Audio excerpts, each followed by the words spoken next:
we start a discussion on an issue making headlines.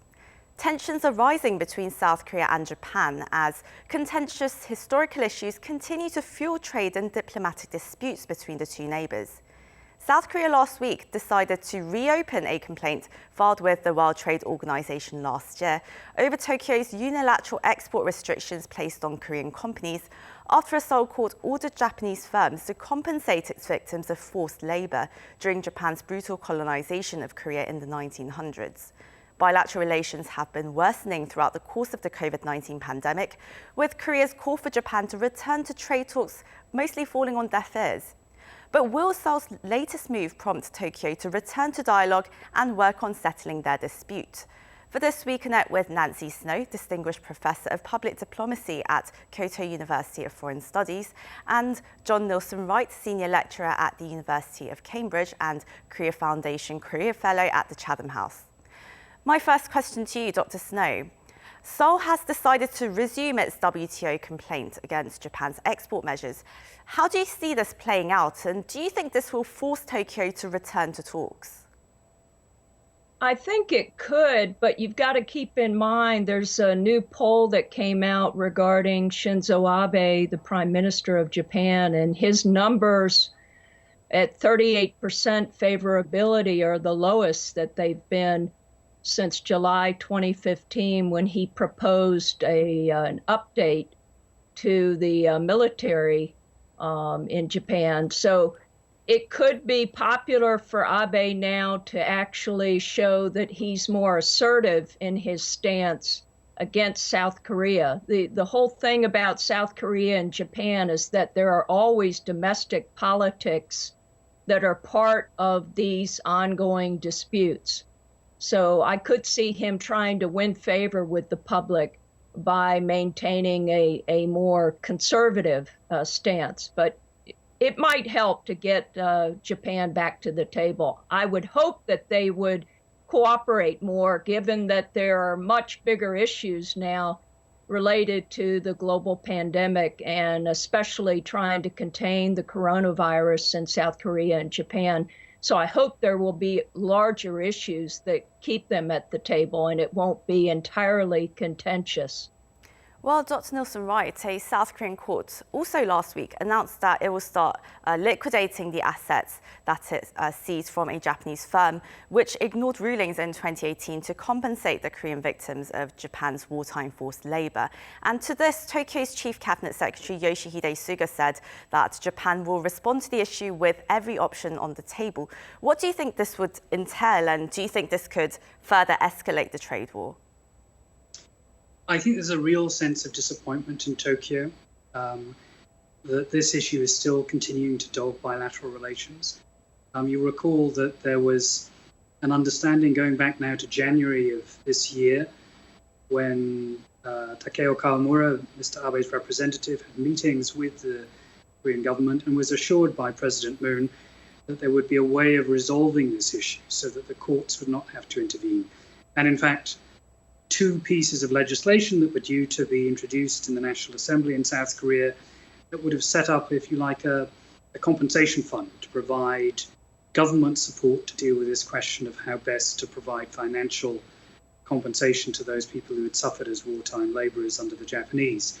That legislation has now been derailed, and I think there is a sense in Tokyo that we're going to be back at the negotiating table, faced with the prospect of a South Korean court essentially liquidating those assets that have been seized from Japanese companies. And that's a big source of worry in Japan. We're expecting that a decision will be made in early August. And I think the message from Tokyo is that if that happens, there will be some form of retaliation, which could take the form of more economic pressure, a little bit like those sanctions imposed on that critical semiconductor material that was an issue a year ago and is still the source of this dispute at the WTO.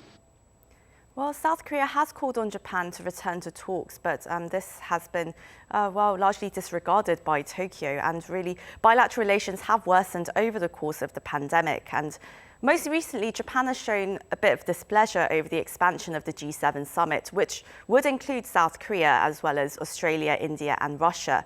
Why do you think, Dr. Snow, that the Abe administration is showing such reluctance to improve ties with Seoul? I think part of it is this competitive nation branding.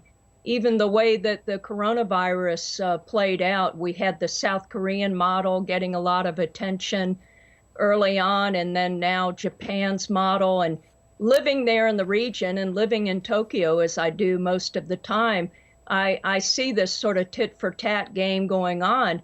I think what would be useful is to have more of a public education campaign around these issues. Too often they get played out in the newspaper headlines, but the public at large, especially in Japan, isn't paying as much attention to this and maybe doesn't even understand it fully, and so relies on Abe to frame it in terms of South Korea not really understanding that Japan has resolved a lot of these issues in 1965 when the two countries established relations with each other. But most people don't look back that far. They're looking forward.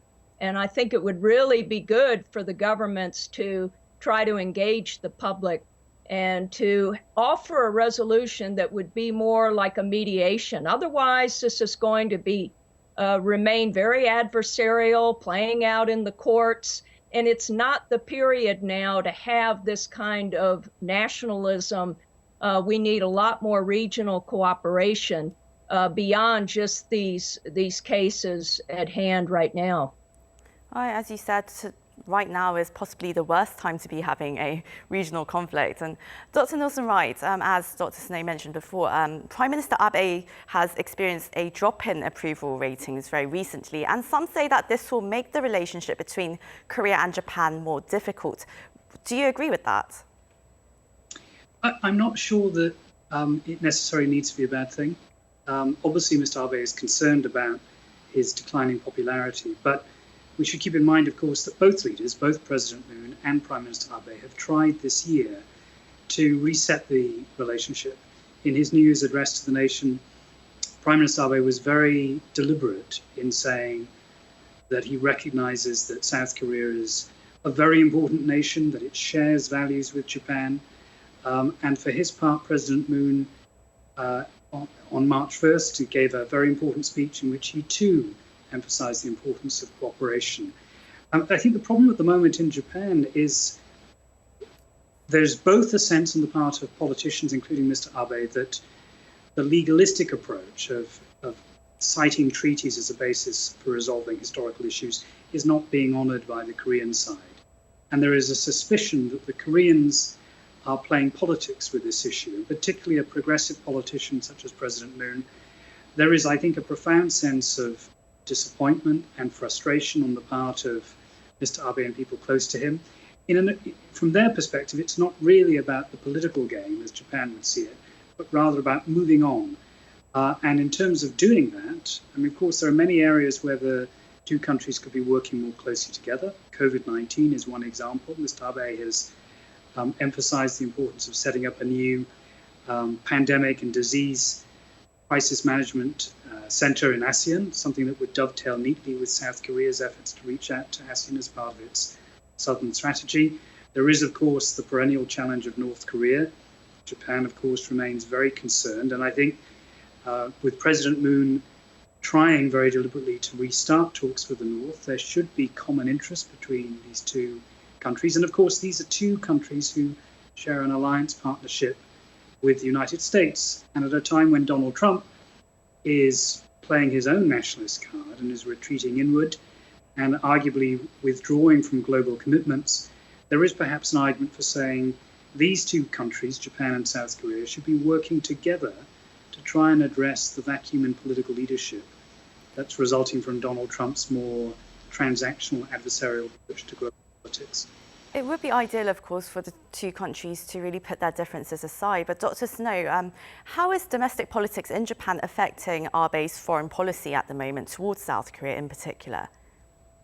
I think that Abe is really, he's seen in some circles as a bit of a lame duck. And also, too, given Trump being in this presidential reelection year, and what I think will likely lead to a change in government in the United States, it'll be interesting to see if this will hurt Abe going forward, because he really was the first to reach out to Trump when he was elected and to show his closeness and to show how the United States and Japan were becoming closer, and it got a lot of attention. And then when Trump was involved in the talks with North Korea, that sort of took some of the attention away from US and Japan. But, you know, I think there are so many other issues here, including cyberbullying now that we see being played out, the high suicide rate, the gender inequality issues. There are broader issues here, and I think this is what COVID-19 has really brought to the fore, is that we need more global cooperation and regional cooperation. And I know that the politics will continue to come into play, but for many of us and for many of the people in South Korea and Japan, it's about giving them a sense of hope and a sense of security, even beyond the Moon administration or the Abe administration. And Dr. Nielsen-Wright, in the absence of this global coordination that we're seeing at the moment, how do you think South Korea and Japan should go about mending their times, for the time being at least anyway? Well, I think people-to-people diplomacy is something that should always be encouraged. And there are representatives from the business world who are trying to do that, encouraging South Koreans to apply to work for Japanese companies. There needs to be a reactivation of the political dialogue between parliamentarians, the new cohort of people who've been elected to the National Assembly. I would hope that leadership on both sides would stress the importance of bridging the gap by trying to formalize more of this cooperation. That can take place also in the academic sector. And both Japan and South Korean universities have been at the forefront of efforts to try and emphasize regional cooperation with countries like China and elsewhere. More of that, I think, would be a good idea. But ultimately, it's, I think, recognizing that the role of emotion and feeling, which is something that is increasingly animating politics, not just in Japan and Korea, but across the globe, needs to be handled very carefully. And we need to impress on voters and politicians alike the danger of playing the nationalist card. Both Mr. Abe and I think President Moon recognize the importance of cooperation. The trilateral process that will meet again in December of this year is another opportunity for reactivating cooperation. And my last point, I would say, the Olympics. Both President Moon and Prime Minister Abe have a common interest in ensuring that the Olympics, if and when they take place next year, will be an opportunity to reach out to other countries, including even potentially North Korea. So I think there's a lot that can be done in this broader cultural, educational, sports, and business environments that would help to bring the countries closer together. Well, in the interest of global coordination, hopefully politicians on both sides will stop playing up rather irrational sentiments and learn to get along and try and reach reconciliation. But we'll have to see about that, I suppose. We'll have to wrap up our discussion here, but thank you very much for your insights. Nancy Snow, Distinguished Professor of Public Diplomacy at Kyoto University of Foreign Studies, and John Nielsen-Wright, Senior Lecturer at the University of Cambridge and Career Fellow at the Chatham House. Thank you so much for joining the programme. Thank you. This is also where we wrap up the show today. Thank you for watching.